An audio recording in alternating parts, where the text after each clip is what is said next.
Nathan Cocampo a ainsi découvert l'une de ces startups qui ambitionne, tenez-vous bien, de nettoyer l'espace, tout simplement. Nathan. ClearSpace, c'est tout simplement le premier camion poubelle de l'espace. Car des débris là-haut, il y en a de plus en plus. Et cette start-up suisse compte bien faire le ménage dans les prochaines années.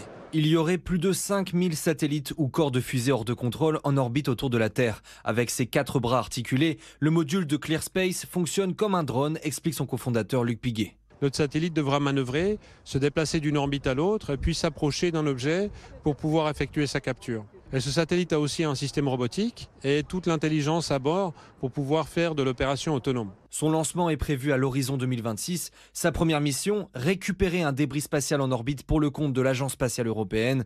Coût de l'opération, près de 100 millions d'euros. C'est vraiment une énorme mission qui est relativement chère, mais c'est aussi une mission qui permet de retirer la plupart des coûts d'ingénierie non récurrents. Une grande partie finalement de cette mission, c'est de développer et de démontrer des technologies qui n'existent pas encore et qui permettent vraiment d'ouvrir le marché potentiel futur. 2 autres débris seront désorbités pour le compte de l'agence spatiale anglaise. La plateforme polyvalente sera aussi capable de remplir en combustible d'autres satellites en fin de vie. Voilà, nettoyer l'espace, vaste programme. Nathan Cocampo.